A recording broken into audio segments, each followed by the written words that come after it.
Hey everyone, discussion video time. This go around for the week.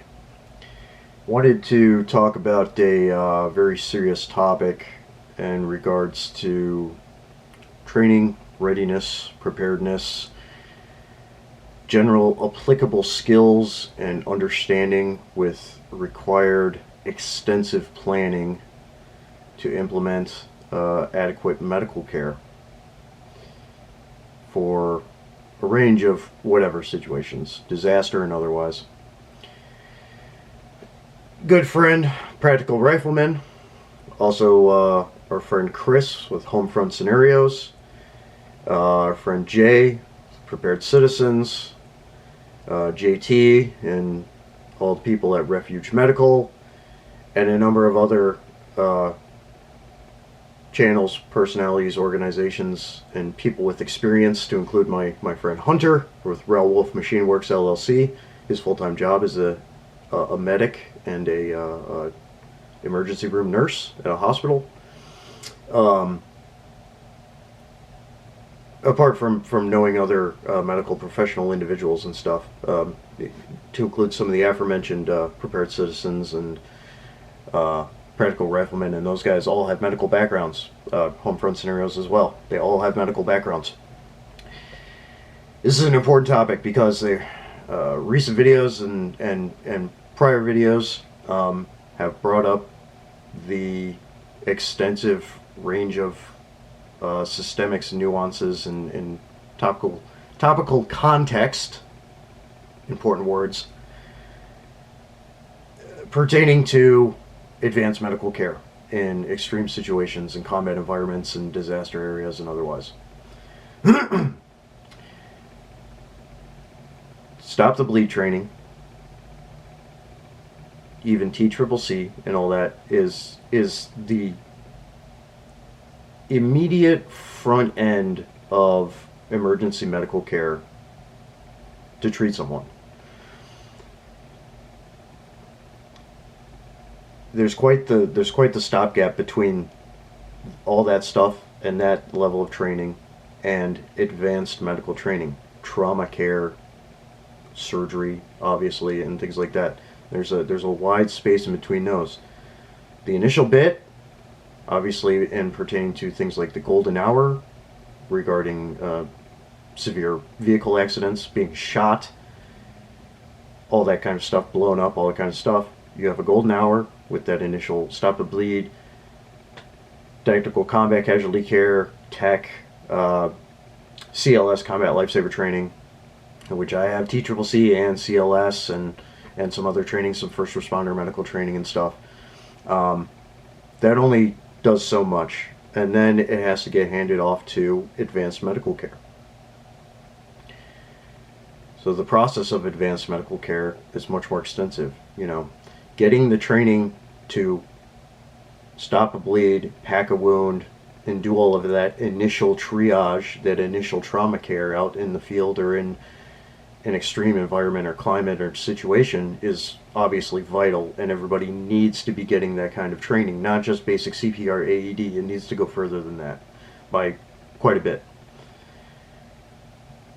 But then it has to get handed off, and either more advanced training needs to be undertaken and involved, or you need to understand what the systemics are to be able to get access to advanced long-term medical care. You don't heal from a gunshot overnight. It takes a long time to heal from that. Same with broken bones. Same with a number of other things, right? So you need a series of systemics and a series of things in order to accomplish surviving those kinds of situations and instances and traumatic injuries. Just patching up in the field isn't going to cut it. Practical Rifleman said it well, that a lot of people will die in those situations. Doesn't matter if you're wearing the next new shiniest thing of body armor. You can be some of the most skilled individuals on the planet, and your enemy only has to be lucky once, or good once. As much as Private Murphy sitting shotgun and anything that can go wrong uh, will probably go wrong at some point, if not to you, to somebody else, you know. So there's a lot of things involved with that, and for people to really, it needs to be hammered home. It's a reality that needs to be hammered home. In extreme disaster situations, a lot of people die. We've seen it. You see it time and time again. It doesn't matter if it's a extreme flooding, a tornado, whatever, severe car accidents, and then your combat related trauma and injuries, in various ways and otherwise.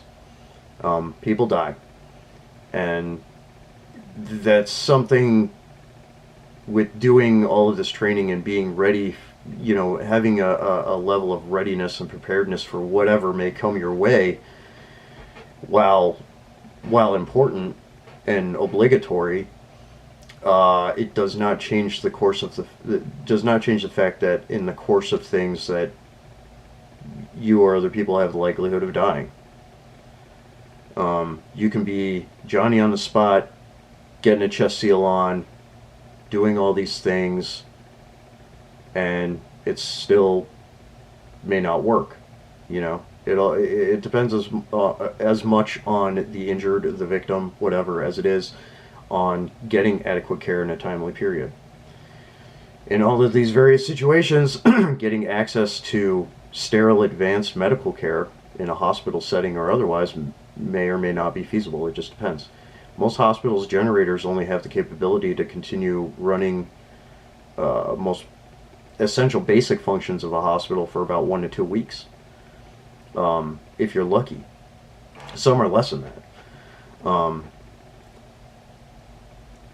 So when that all stops, you know, things can continue to a certain degree, but there's a lot of things that aren't going to work.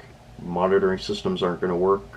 Various other advanced equipments may not work if they don't have another tertiary power supply to run x-rays and things like that.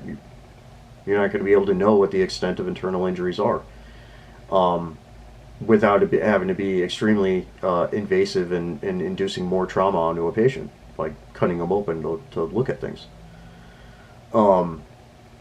So there's those kinds of aspects, and then of course the necessity of general trauma care in a somewhat clean and sterile environment, and the longevity of aftercare, intensive care, that needs to be undertaken and sustained for people to be able to survive such injuries. It's been mentioned, you know, looking at Civil War era medicine, World War I era medicine, a lot of amputations, a lot of long-lasting permanent health conditions and after effects and other things, you know, again, if in that statistical likelihood that you should survive, which again is pretty small when you don't have immediate access to medical care and skilled personnel and the adequate supplies to maintain such things. That kind of thing could be a potentiality, you know, if death isn't certain. Again, you know, it's percentage factors. Surviving a thoracic gunshot, surviving a center, a torso gunshot is pretty low when you don't have that kind of care. It doesn't matter if you have armor on or not. You can still get hit through the side. You know, your plate could fail. You get hit under the plate. Round could come down this way. Whatever it is, even through the throat. Not to mention face and whatever else. So range of injuries. Depending on where and the severity of it, obviously, your likelihood just keeps declining of survival. And that's why you do have to have good, highly trained medical professionals in your group of people and the aptitude to be able to assist them as possible. So that's part of it. Do you have a doctor? Do you have nurse practitioners? Do you have, nurses? Do you have advanced paramedics and medics in your groups of people, on your teams? You need those skill sets far beyond your basic bush care and initial entry and to some degree advanced, TCCC and things like that. Like it needs to go beyond that. Military special operations like ODA teams and obviously your pararescue men and all that stuff. Like a lot of those guys, their medics are freaking doctors. They're very highly trained nurse practitioners. Some of I know with the Air Force guys, like they actually have to do residency in a trauma center in a hospital. You know, so what's the background? What's the skill set and the aptitude capability of the people that you have or that you have access to that you can work with in the event that conventional medicine, conventional medical care capabilities are not there? And the other aspect of that, as I kind of mentioned prior, is sterility and the supplies and sustainment, the logistics for long-term medical care. So if a person were to survive, going through medical procedures, that, back to the point, if you have the people that can do certain advanced medical procedures, surgery and otherwise, you have an area that can be kept keep clean enough to make those treatments, make those processes and treatments and care effective, and then the aftercare, after that. Excuse me. Do you have an intensive care protocol? What are all your people's blood types? And is a walking blood transfusion, much like it has been done even in instances like in the 90s in Somalia and stuff, and even during the GWAT, sometimes walking blood transfusions had to be done. Not as common nowadays, but it happened. So do you have compatible blood types? Do you have the equipment to do those kinds of transfusions? How much saline do you have? How do you have IVs? Do you have the medications for pre-care, during care, and after care? Like all those things as well. Like, and do you have a way to maintain them? Because a lot of those medications and IVs need to be kept cool. They need to be kept or refrigerated, and otherwise, again, there's a lot of systemics involved.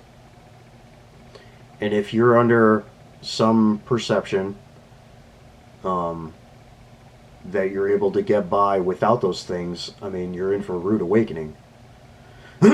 As much as what's your sustainability look like if you do have some sort of stability, off the grid stability with, solar and your own generators and all that stuff. Okay, cool.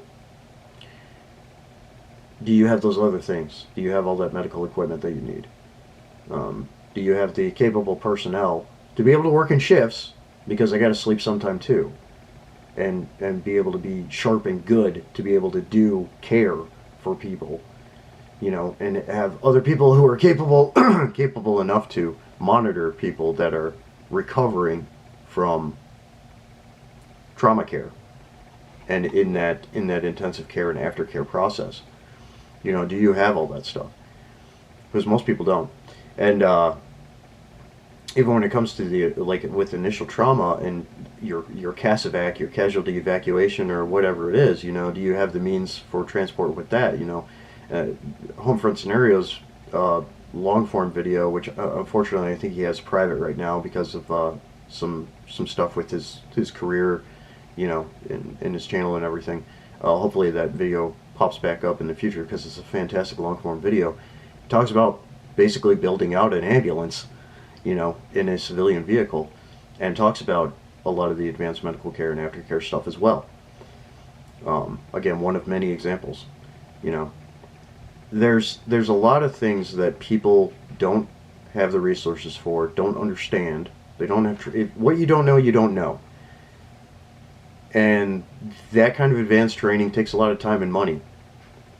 And if it's not on somebody else's dime, or you're not getting, education benefits or whatever to go through that kind of education and training and certification and all that stuff, how are you going to be able to accomplish having those logistical medical factors in your overall comprehensive package for your preparedness and readiness? There's a lot of things to take into consideration. basic boo-boo injuries, there's a lot of ways to treat stuff like that. Anything from honey to herbal remedies, and just things like that for headaches and other things. But you know, um, medications are finite. Once you go through them, you go through them. If you don't have more and you can't get more, what are you going to do? So that's something to think about. Having a facilitation, whether it's specific medications or alternatives that are as effective, trying to figure that kind of stuff out as well. There's a lot to this stuff that people do not understand, and having undertaken assisting the immediate front end of trauma care a number of times in the professional space, sticking fingers in wounds and packing wounds and helping transport casualties and applying tourniquets and all this other stuff. And when I was in the military with CLS training, we still did IV administration to each other. That's something that they don't do now in standard like infantry school medical care portion of training and things like that. They don't do that stuff anymore. But we got that training, and that's been kept up with, obviously. But like that kind of stuff isn't trained out the gate like that. Like basic IV administration, and again, if you even have IV fluids, basic IV administration is not trained in a Stop the Bleed course. It's not even trained in a number of more advanced medical care programs. There are some organizations and programs and stuff out there that do train that you can pay to go take and get trained up on. Apart from in the professional space with, PHTL and stuff, pre-hospital trauma, lifesaver stuff, and then of course your EMT training and nursing and medical and all that stuff. Apart from military courses, there are some private sector companies that offer that training as well, but it's very expensive. And it's not necessarily open to just civilians. So something to take into consideration too. What's your access to training? Because you have to seek it out. You have to do some research and seek that training out. And you're going to be putting a lot of time and money into it, and you have to keep sharp with it. Getting into it in the professional space obviously is good, but that takes a career change to be able to implement that into your overall preparedness and planning, which is again kind of circling back to your network and your mag and everything. It's like, who do you have that actually has those capabilities? So it's just like all that kind of stuff. Everybody just wants to see all the next new shiny thing, product stuff, firearm stuff, and that's all cool and everything, but when it comes to actual preparedness, actual readiness, actual capability, and then understanding that people are probably going to die and there's nothing that you can do about it, need to be understood. And training needs to be sought out, really knuckling down on getting logistics squared away in the broader package. Because medical supplies are hard to come by, especially certain types of specialty things. I mean, it's not even very easy for people to get IV fluids. They've really cracked down even on like people trying to order like veterinary IV fluid. Can't get it most places anymore. And that's been a change over time too, is that limitation of access in that way. Certain other medications, obviously, you can go through like organizations like Jace Medical and stuff to get prescriptions and stuff. But again, medication's finite. Once you're through it, you're through it. If the logistics chain of mailing medication to you is out the window because it's not functioning, you're out. So, just a lot of like stuff like that, and there's been some great videos and great discussions, and I kind of wanted to also kind of throw my hat into that discussion as well, coming from my side of experience and just understanding of it takes a lot more than what people think to keep someone alive after a severe injury has happened that is a risk to their life and can cause death. There's a lot to it. There's a lot that just people don't know, and they need to really get things squared away. Again, you see it in a daily, whether it's a car accident, whether it is a natural disaster, or whether it is gang shooting, or in other more extreme contexts, you know, in war and things like that. And there's plenty of footage out there seeing medics do their thing in the field. And a lot of the medics in the field, like in Ukraine, for example, some of those medics have very advanced training. They're paramedics. You know, on our private sector security teams and stuff, we all have technical paramedics. We have people that have advanced medical training. You know, apart from all of us having your teachable C and everything else, like we have individuals whose their entire job is medical at all times. You know, apart from having the other skills that we all train in with, you know, firearms and our technical practices and everything. But that's their job, is to be the medical people. You know, so if you don't have that in your group, and if it's hard to grasp what is actually needed in its totality to provide all that stuff I've been talking about, then you really need to start looking into things and you know, getting things squared away. If you're wanting to have your team, you know, to that level of preparedness, taking it that seriously, which people should be, but a lot of people won't. A lot of people will die. It's just the fact of it, you know. It would already be, in a number of different situations, hard enough to survive just with figuring out food, water, and basic sanitation, hygiene, and, you know, a number of other things. Adding medical emergencies on top of that just exasperates everything. So people just need to be prepared for that kind of stuff, as much as they can be. But even then, again,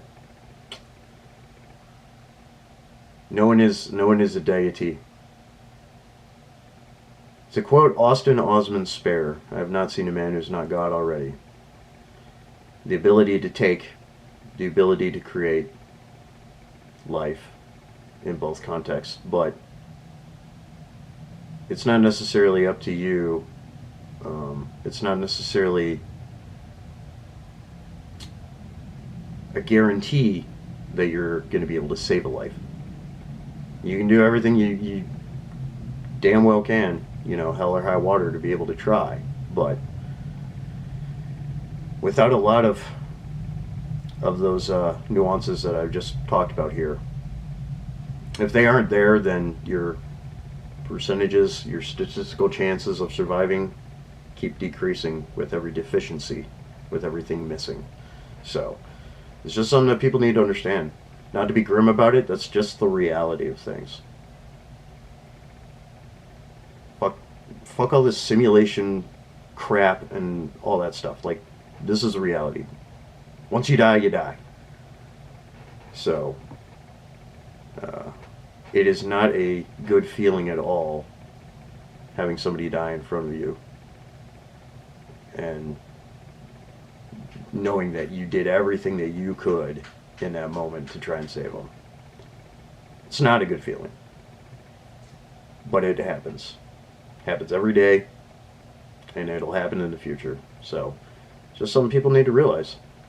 Not being a doomer about it, just being realistic and trying to get people to understand, get their brain synapses firing here, that there's a lot more to it, and that you really need to be on your game. So, a little bit longer video here. There's going to be a little cut in here, but yeah, just wanted to talk about that because just mine and a lot of other people's experiences that do have real world experience, do have the extensive training, education, and just background and just understanding about all this kind of stuff. Like, you should probably listen to them. Not your entertainment channels on YouTube, not the people that just talk about this cool thing or whatever, but like the people who actually do this stuff and have done this stuff.